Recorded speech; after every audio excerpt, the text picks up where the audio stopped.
예, 말씀 전하기 전에 소식 먼저 전하겠습니다. 우리 강영순 집사님 어제 수술 후에 귀가 안 좋다고 말씀하셨잖아요. 그죠? 그런데 어제 다시 전화가 왔습니다.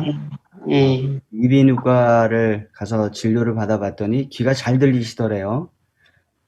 그래서 이비인후과에서 하는 말이 수술 후에 오는 일시적인 후유증이라고 합니다. 어쨌든 잘 들리게 아무 문제 없다고 다시 연락이 왔습니다. 감사합니다. 아멘입니다. 아멘입니다. 예.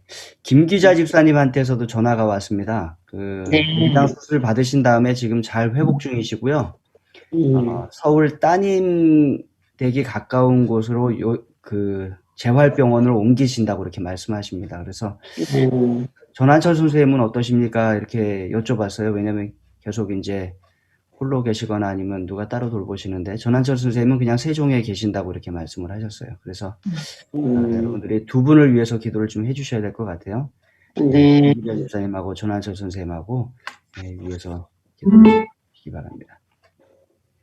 어제 그 연구 말미에 조영숙 집사님이 질문 주셨어요. 그죠? 피를 그렇게 휘장에 많이 뿌리면 어떻게 하느냐, 이제 그걸 빠느냐, 뭐 냄새가 나는 것 같고, 이제 질문을 좀 주셨었고, 제가 말씀드리는 과정에 이제 피가 뿌려지는 거에 대해서 얘기했을 때, 최성현 장로님이, 그 특별한 경우에 피를 뿌렸다, 이렇게 얘기를 하셨습니다. 근데 제가 그 부분에 있어서 제가 기억이 잘 나지 않았어요. 그래서, 이충구 집사님도 올려주신 부분이 이제 레위기 4장에 있는 말씀인데, 그 레위기 말씀을 조금 더 연구를 해봤습니다.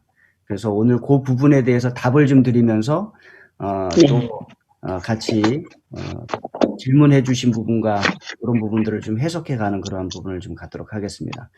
먼저 레위기 4장에 있는 말씀을 좀 읽도록 하겠습니다. 말씀을 저희가 1절부터 7절까지 먼저 읽을 텐데요. 순서를 불러드릴게요. 그대로 읽어주십시오. 문영근 장로님 1절, 송정희 집사님 2절, 황수래 집사님 3절, 신영순 집사님 4절, 그 다음에 이우철 장로님 5절, 임춘예 집사님 6절, 그 다음에 최성현 장로님 7절, 이렇게 읽어주시기 바랍니다. 1절부터 읽겠습니다. 여호와께서 모세에게 말씀하여 이르시되 이스라엘 자손에게 말하여 이르되 누구든지 여호와의 계명 중 하나라도 그를 범하였을 때 만일 기름 부음을 받은 제사장이 범죄하여 백성이 허물이 되었으면 그가 범한 죄로 말미암아 흠없는 수송아지로 속죄 제물로 삼아 여호와께 드릴지니 그 송아지를 회막문 여호와 앞으로 끌어다가 그 숫송아지 머리에 안수하고 그것을 여호와 앞에서 잡을 것이요. 기름 부음을 받은 제사장은 그 숫송아지의 피를 가지고 회막에 들어가서 그 제사장이 손가락에 그 피를 찍어 여호와 앞 곧 성소의 휘장 앞에 7번 뿌릴 것이며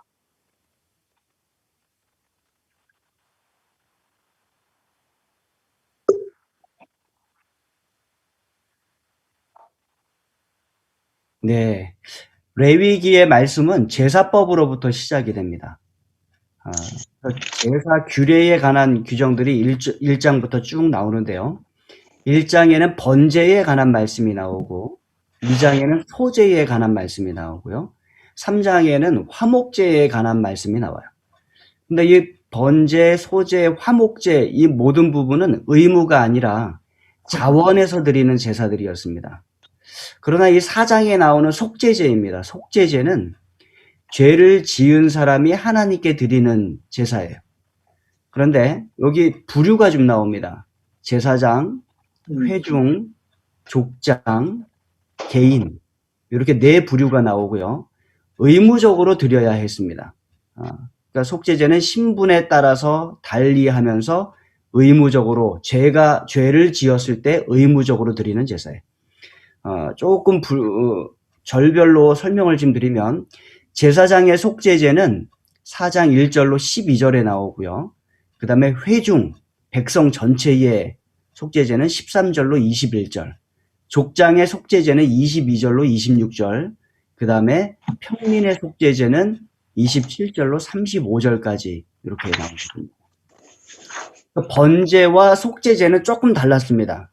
번제는 가장 기본적인 제사였어요. 아침과 저녁으로 드리는 제사. 그래서 번제를 상번제라고도 많이 불렀습니다. 번제는 속죄와 함께 그 기능이 하나님께 죄를 이제 속하는 것과 함께 의식적인 경배, 그러니까 예배가 되는 거죠. 아침과 저녁으로 드리는 예배, 그 다음에 감사와 기쁨, 그리고 전적인 헌신을 표현할 때 드리는 게 이제 번제였고요. 속죄제는 여기 2절 말씀에 보면 이렇게 나와 있습니다. 이스라엘 자손에게 말하여 이르라. 누구든지 여호와의 계명 중 하나라도 그릇 범죄하였으되 이렇게 나옵니다. 그러니까 이제 죄를 범한 것을 알게 되었을 때 이 속죄제를 드리게 되는 것입니다. 자, 그 말씀을 좀 하나 더 보면은요.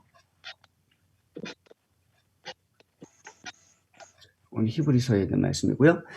속죄제는 죄와 허물의 용서를 받기 위해서 드리는 그러한 속죄제였는데, 속죄제는 두 가지 경우가 나옵니다. 첫 번째, 부지 중에 죄를 범한 경우에 속죄제 드렸습니다. 그러니까 자신도 모르는 사이에 죄 범했을 때, 그러니까 도덕적으로, 윤리적으로, 부지 중에 알지 못하는 사이에 비의도적으로 죄를 범했을 때 속죄제를 드렸고요. 두 번째 경우는 그와 반대로 의도적으로 죄를 지었을 때도 속죄제를 드려야 됐습니다.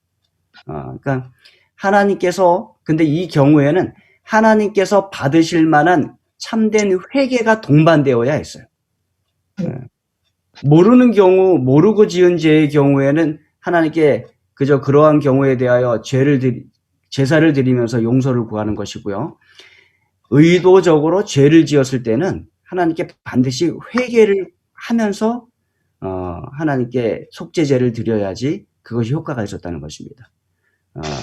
이런 말씀이 있습니다. 이게 오늘날에는 그럼 어떻게 드려지는가? 히브리서 9장 11절과 12절에 있는 말씀 읽을 텐데요. 우리 최병근 목사님이 11절, 그 다음에 문인숙 사모님이 12절 읽어주시기 바랍니다. 그리스도께서는 장래 좋은 일의 대제사장으로 오사 손으로 짓지 아니한 것, 곧 이 창조에 속하지 아니한 더 크고 온전한 장막으로 말미암아 범소와 송아지에 필요하지 아니하고 오직 자기의 피로 영원한 속죄를 이루사 단번에 성소에 들어가셨느니라. 예, 그러면 예전에는 그렇게 속죄제를 드렸는데 오늘날에는 어떻게 속죄제를 드리는가? 예수님께서 그리스도께서 장래 좋은 일의 대제사장으로 오사 손으로 짓지 아니한 것, 곧 이 창조에 속하지 아니한 더 크고 온전한 장막으로 말미암아 염소와 송아지의 피로 하지 아니하고 오직 누구의 피로? 예수님. 네, 자기의 피로 영원한 속죄를 이루셨기 때문에 단번에 성소에 들어가셨다. 그러니까 모든 사람들을 위해서 한 번에 들어가셨다는 것입니다. 그러니까 오늘날은 속죄제를 드리지 않습니다. 대신에 예수님의 피로 이미 영원한 속죄를 이루셨기 때문에 우리는 예수 그리스도의 이름으로 기도함으로 또 회개하는 마음으로 속죄의 기도를 드릴 때 우리는 속죄 제사를 오늘날 드릴 수 있게 되는 것입니다. 네. 의도적으로 죄를 지었든 비의도적으로 죄를 지었든 우리는 속죄의 제사를 예수님의 이름으로 드릴 수 있음을 우리가 기억하시면 좋겠습니다.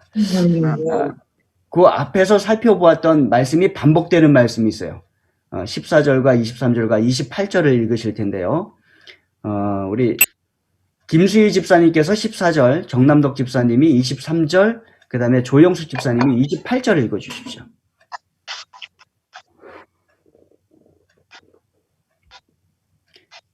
김수희 집사님 음소거 해제를 하시고 읽으시면 되겠습니다.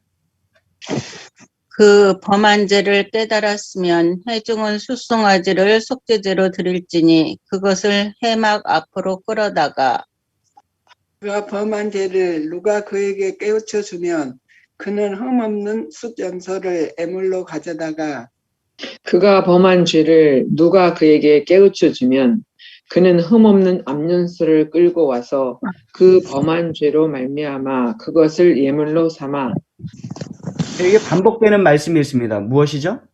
그 범한 죄, 예, 맞습니다. 그 그 범한 범한 죄를 죄를 깨달으면 또는 그가 범한 죄를 누가 그에게 깨우쳐 주면 그가 범한 죄를 누가 그에게 깨우쳐 주면 그러니까 내 경우에 모두 다 자기의 범한 죄를 깨닫게 되거나 누가 다른 사람이 그에게 범한 죄를 깨우쳐 주면 우리가 속죄제를 하나님께 드렸던 것입니다. 그래서 근데 이 목사님, 속죄제는 네네 근데 목사님, 네 숫 염소를 드릴 때가 있고 암염소를 드릴 때가 있는데요. 네네 그건 암염소와 숫염소는 뭐 다른 의미가 있나요? 여기 속죄제에서는 조금 다른 의미가 있습니다. 보면은요 회중이나 이건 좀 이따 말씀드릴 부분이긴 한데 미리 좀 말씀을 드리면 회중이나 제사장이 죄를 지었을 때는 수송아지를 드렸어요. 아, 예. 그리고 요 23절은 족장이 죄를 지었을 때거든요. 그때는 흠없는 수디염소를 드렸어요.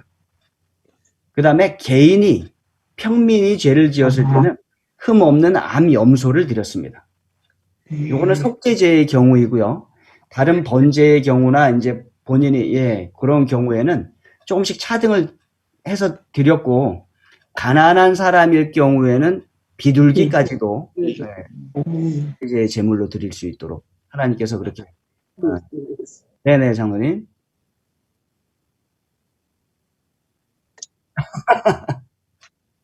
비율이 안 맞아. 네.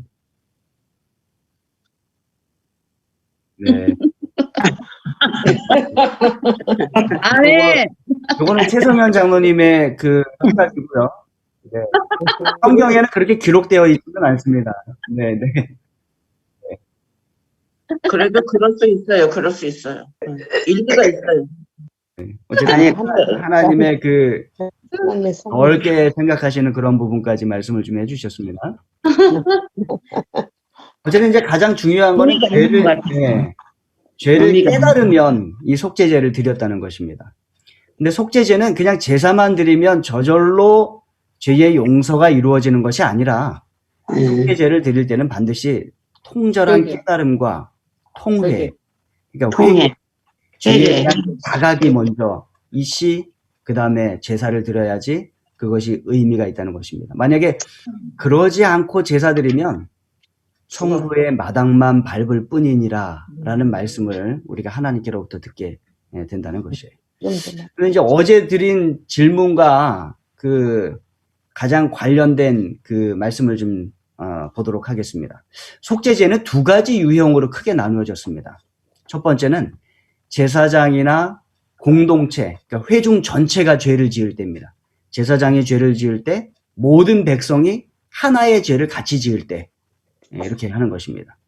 그리고 두 번째는 족장이나 일반 평민이 죄를 지을 때, 이건 개인이 죄를 지을 때예요. 두 가지 경우로 나누어지는데 먼저 제사장에 관한 거는 저희가 말씀을 읽었고요. 그 다음에 요번에 이제 회중에 관한 것을 말씀을 좀 읽도록 하겠습니다. 13절부터 나와 있는 말씀인데 18절까지 읽습니다. 안 읽으셨던 분들 읽으실게요. 이재복 집사님이 13절, 김영숙 집사님이 14절, 강서연 집사님이 15절, 그 다음에 건광표 목사님이 16절, 문영순 사모님이 17절, 그 다음에 한 분 더 보시겠습니다. 그렇게 하고 우리 황수래 집사님이 마지막 18절을 한 번 더 읽어주시기 바랍니다. 13절부터 읽도록 하겠습니다. 만일 이스라엘에 온 회중이 여호와의 계명 중 하나라도 부지 중에 범하여 허물이 있으나 스스로 깨닫지 못하다가 그 범한 죄를 깨달으면 회중은 수송아지를 속죄제로 드릴지니 그것을 회막 앞으로 끌어다가 회중의 장로들이 여호와 앞에서 그 수송아지 머리에 안수하고 그것을 여호와 앞에서 잡을 것이요 기름 부음을 받은 제사장은 그 송아지 피를 가지고 회막에 들어가서 그 제사장이 손가락으로 그 피를 찍어 여호와 휘장 앞에 7번 뿌릴 것이며 또 그 피로 희막한 여호와 앞에 있는 제단 뿔들에 바르고 그 피 전부는 회막문 앞 번제단 밑에 쏟을 것이며 이렇게 먼저는 제사장이 죄를 지었을 때 읽었고요. 지금은 온 회중이 죄를 지었을 때 읽었습니다. 그러니까 속죄죄는 두 가지 유형이에요. 제사장과 온 회중이 죄를 지었을 때, 그 다음에 두 번째는 족장이나 평민, 일반 개인이 죄를 지었을 때 두 가지로 나뉘어집니다. 세 가지 다른 점이 있습니다. 두 제사 사이에는. 첫 번째는 제사장이나 공동체가 죄를 지었을 때 속죄죄를 드릴 때는요, 그게 가장 귀한 수송아지를 희생 제물로 드렸습니다. 두 번째, 제사장이나 공동체의 속죄제에서는 어제 질문하신 피를 성소 안으로 가지고 들어가서 휘장에 7번 뿌림으로 그 피를 뿌리는 그러한 절차가 있었는데, 족장이나 개인의 경우에는 그 절차가 없었습니다. 예, 세 번째는 제사장이나 공동체의 속죄제에서는 하나님께 드린 피와 기름을 제외한 제물의 전체를 성소 밖으로 가지고 나가서 모두 태워버렸어요. 그런데 개인의 속죄제에서는 그 고기를 제사장이 먹었습니다. 그러니까 이 부분을 통하여 우리가 좀 깨닫게 되는 것은 제사장이나 모든 백성이 지은 죄가 더 중하고 족장이나 개인이 지은 죄는 조금 더 영향력이 덜 했다라고 보면 될 것 같습니다.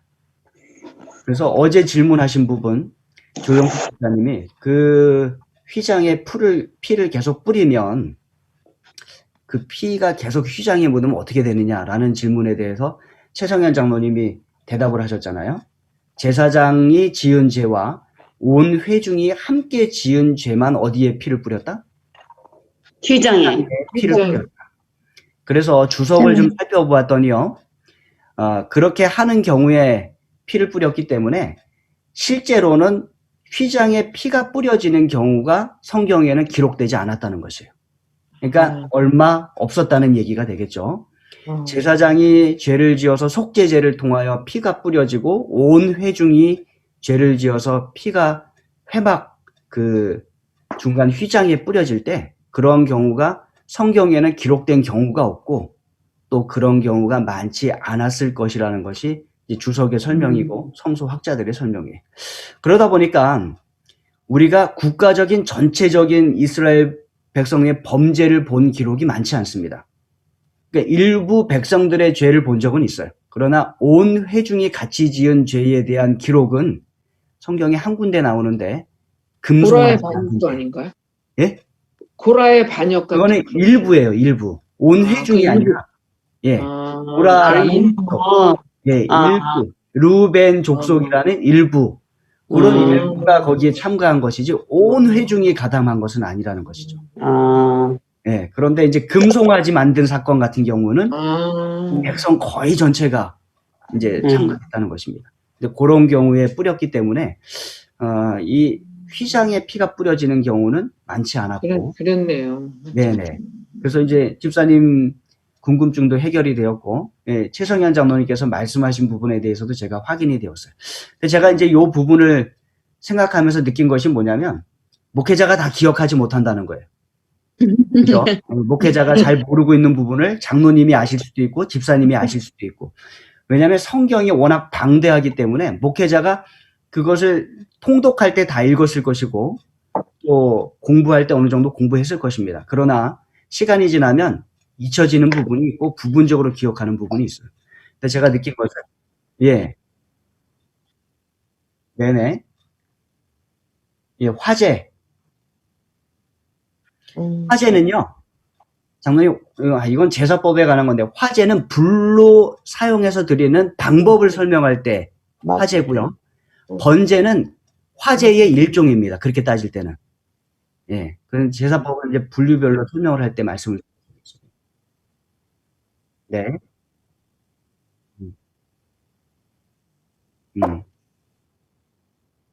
예.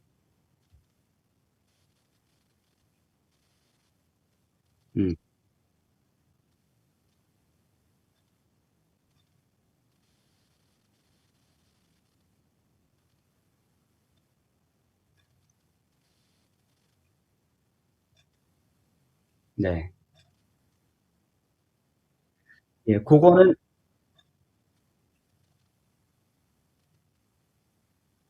음,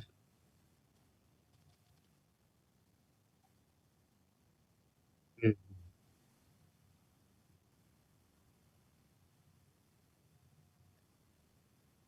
아니 괜찮아요, 장모님. 음, 네, 맞습니다. 예, 장모님께서 말씀하신 부분은 제사장이 지은 죄와 온 백성이 지은 죄의 재물은 먹지 않았습니다. 그런데 족장과 일반 평민들이 지은 죄의 속죄제의 재물은 제사장들이 먹었어요. 장로님께서 말씀하신 대로 그 죄가 제사장에게 옮겨가는 것을 의미하기도 했습니다. 예. 아까 말씀하셨던 그 제사의 방법에 있어서의 그러니까 소제, 화제 이러한 방법에 있어서의 제사가 좀 달랐고요. 목적에 있어서의 제사가 좀 달랐습니다. 속죄제, 화목제 이런 것들은 좀 목적이 있어서 드리는 그런 분류라고 보시면 될 것 같습니다. 어쨌든 제가 느낀 것은 목회자도 틀릴 수 있다라는 생각을 가지고 성경으로 답을 찾으면 됩니다. 그리고 자기의 고집을 버리면 돼요. 성경에서 답을 찾으면 고집을 버리면 되는데 고집을 안 버리는 경우에 문제가 좀 생깁니다. 아멘. 맞아. 그 재림전 심판에 관한 문제도 그렇고요. 수많은 일요일교회 목사님들이 성경에서 안식일이 맞는다는 것을 성경으로 확인하지만 뭘 버리지 않아요? 고집을 버리지 않아요. 일요일에 계속 예배드리는 그 고집을 버리지 않을 때는 문제가 됩니다. 그러나 성경에서 답이 찾아지면 그냥 고집 버리면 돼요. 예. 아멘. 성경에 그렇게 나와 있네요. 인정하시면 돼요. 우리 모두가 다 그렇게 해나가시면 좋을 것 같습니다. 자, 이렇게 해서 성소 휘장에 뿌려지는 그 피와 또 그게 언제 그렇게 드려졌는가에 대해서 다시 한번 확인을 했습니다. 우리 질문을 주신 집사님과 또 답을 주셨던 장로님, 또 성경절을 찾아주셨던 우리 이충구 집사님께 감사를 좀 드립니다. 감사합니다. 네. 시간이 이렇게 빨리 가.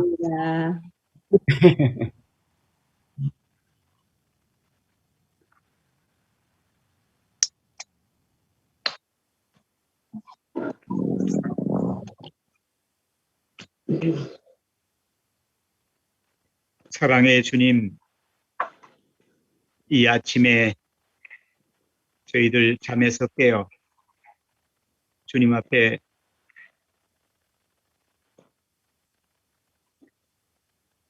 기도의 향연을 열 수 있도록 은혜 주셔서 감사합니다. 아멘. 저희들이 이 땅에 태어나서 한평생을 살면서 주의 사랑과 은혜를 입고 주의 보호하심과 인도하심으로 여기까지 왔사오니 이 모든 주님의 베풀어 주신 은혜를 참으로 감사합니다. 단 이 예가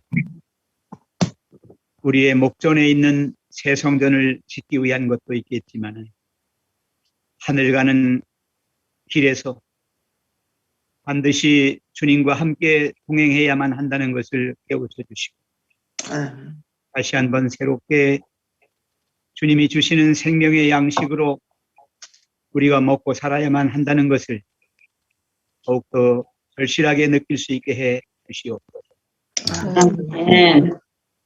저희는 심히 연약하고 무지하고 부족한 사람들입니다. 정말 죄악이 얼마나 무섭고 얼마나 두려운 것인지를 알지 못한 채 죄된 마음과 죄악된 세상 속에서 겉하여 살고 있습니다. 주님 이루할 때 주의 영께서 우리의 마음을 깨뜨려 주셨습니다.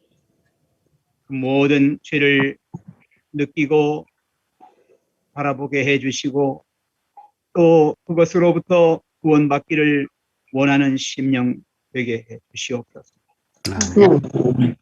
주님께서 그 옛날 죄를 지은 인간들이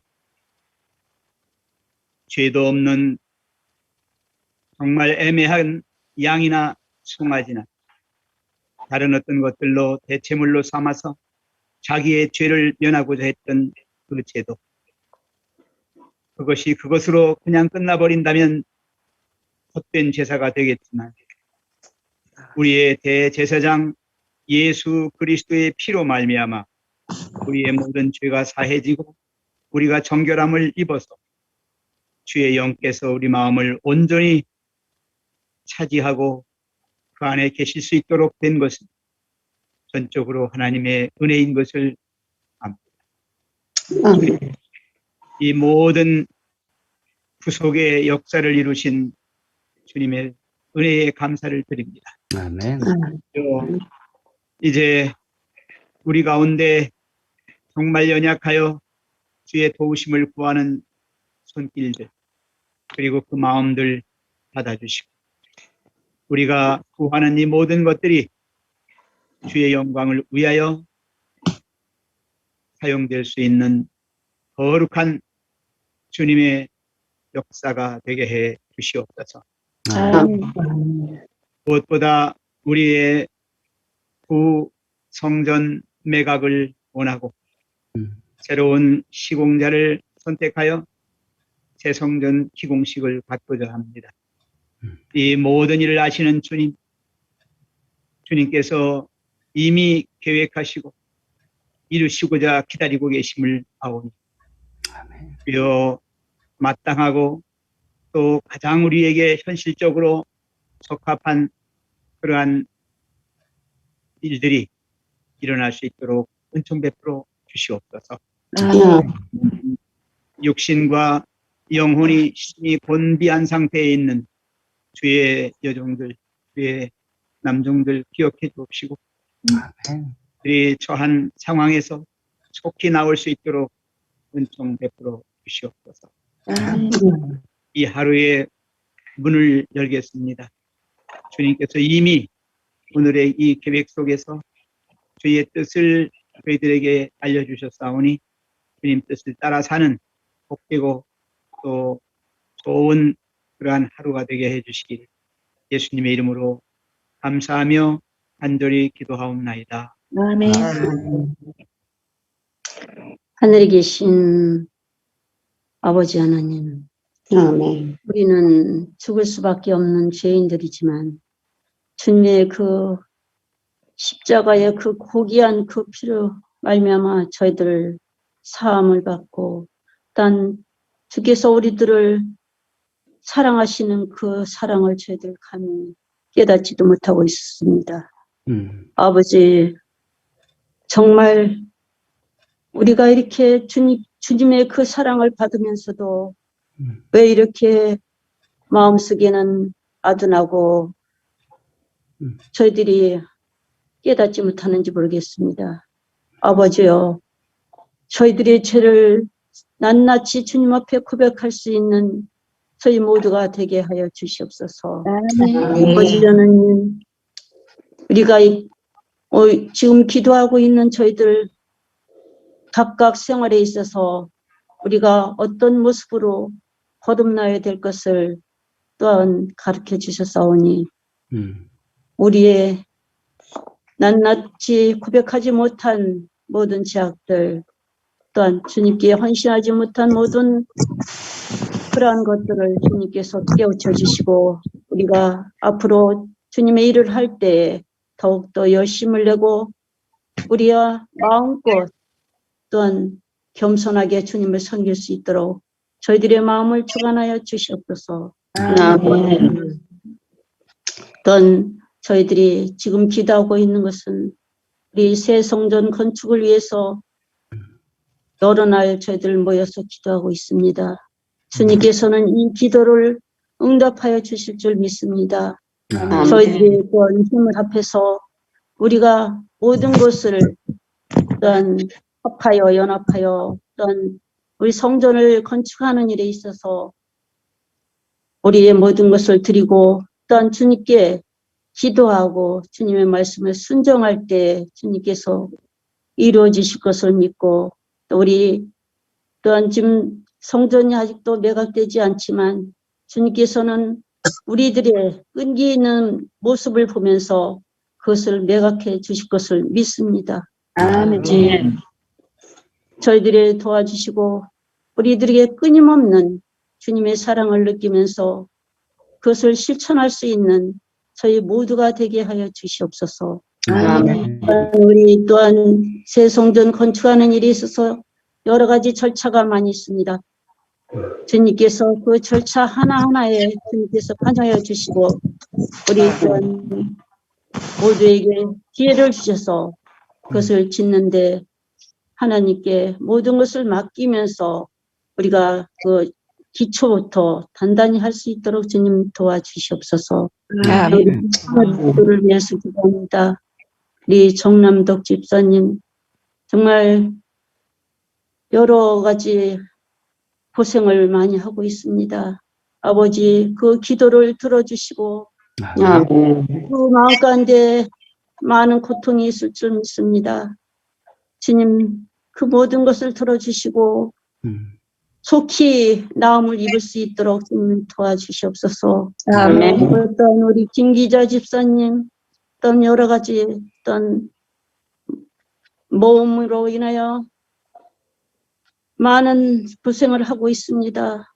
아버지 치유의 손길로 이루어 주셔서 또한 우리 모두가 또한 가족으로부터 환영받을 수 있는 그런 건강한 치료가 되게 하여 주시옵소서. 또한 우리 선한솔 집사님에게도 주님께서 함께 하여 주시고 건강을 회복하여 주시고 홀로 외로이 있지 않고 또한 우리가 모두 의지하여 함께 살아갈 수 있도록 주님 도와주시옵소서. 아버지 또한 이제 강영순 집사님 또한 몸이 완쾌 되어 회복 중이 오니 주님 그 몸을 속히 회복 주셔서 우리와 같은 처지로 같이 모여서 주님 앞에 예배드릴 수 있도록 함께 인도하여 주시옵소서. 아버지 또한 저희들 오늘도 우리 생활하는 데 있어서 우리의 마음대로 또한 사단이 우리의 마음을 지배하고 우리가 그 길로 쏟지 아니하고 오직 주님의 말씀으로 순종하고 한낱 한낱 모든 것을 예수님께 의지할 수 있는 생애 살도록 주님 인도해 주시옵소서. 우리가 또한 이 생애 살 동안에도 모두가 서로를 위로하고 우리가 단합될 수 있도록 함께 도와주시옵소서. 사단이 주님 인도하여 주실 것을 믿고 사랑이 많으신 예수님 의지하여 간절히 기도드리옵나이다. 사랑의 아버지 하나님, 우리에게 속죄제를 주셔서 죄를 짓더라도 하나님께 나아갈 수 있는 방법을 다시 허락하여 주셔서 감사합니다. 내가 생각나거든, 죄를 깨달아 알거든 통회하는 마음과 회개하는 심령을 주셔서 하나님께 온전한 제사가 함께 드려지도록 인도하여 주시옵소서.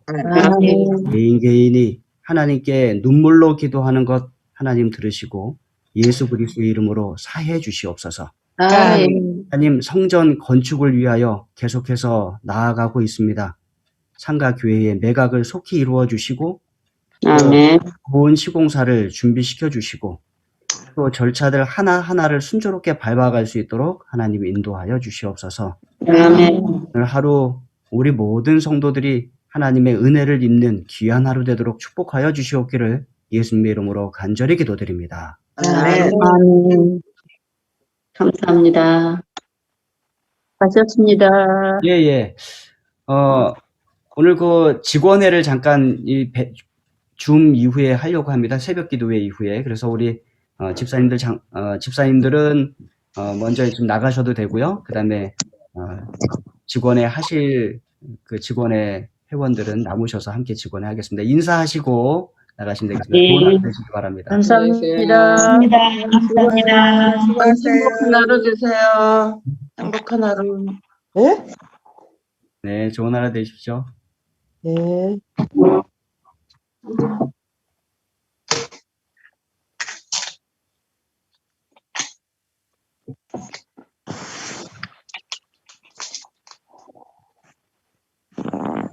예, 문영순 사모님도 나가셔도 됩니다. 예, 공감 부목사님하고 같이요. 좋은 하루 되십시오. 네, 수고하십시오. 네.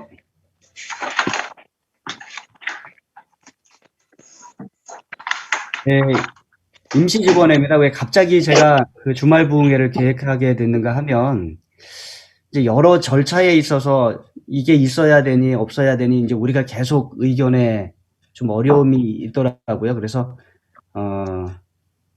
예전에 이제 우리가 어쨌든 보고 시작하게 된 그 용현교회를 담임하셨고 또 지으셨던 손병식 목사님께 전화를 좀 드렸습니다. 그래서 이러저러한 일들에 대해서 이렇게 진행하고 있습니다. 이렇게 참 어려움이 있습니다. 그랬더니 몇 가지 말씀을 좀 주시더라고요. 그래서 제가 불현듯 목사님 좀 오셔서 우리 건축위원들과 직원들에게 그런 것에 대하여 좀 설명을 해주시면 좋겠다라는 생각이 들었어요. 그래서 갑자기 임시 직원을 잡게 되었는데 제가 잡았던 날짜는 원래 다음 주였습니다. 9일하고 10일 날 그렇게 했으면 좋겠습니다. 그랬더니 목사님이 10일 안식일 오후에 약속이 있으시대요. 그래서 좀 너무 급하게 올라갈 것 같아서 그 다음 주에 하거나 아니면 이번 주에 하자라고 말씀을 드렸는데 그 다음 주는 너무 늦어지는 것 같고 이번 주에 해요, 그냥. 네, 그래서 이번 주에 좀 급하게 저희가 빨리 시작하고 좀 첫 삽을 띄려고 하는 그런 준비 과정이기 때문에 이번 주에 하기로 그렇게 목사님하고 이야기를 좀 하기로 했습니다. 그래서 직원분들이 이해를 좀 해주시면 갑작스럽게 4월 2일과 3일 금요일과 안식일 그렇게 잡히는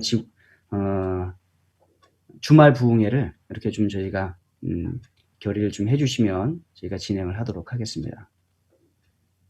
식사는 금요일날 식사는 그냥 식당에서 대접하는 걸로 하고요.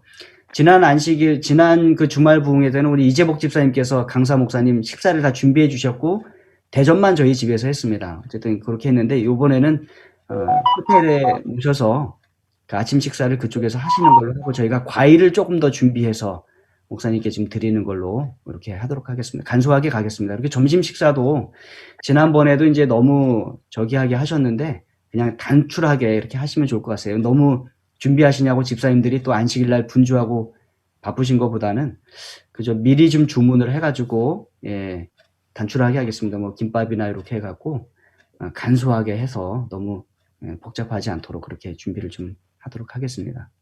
그렇게 하시면 될까요? 예, 그렇게 했으면 좋겠네요. 예. 네, 그렇게 하시면 좋을 것 같습니다. 그래서 지난번에 뭐 이재복 집사님 이하 여러 집사님들이 식사 준비하시냐고 또 안식일날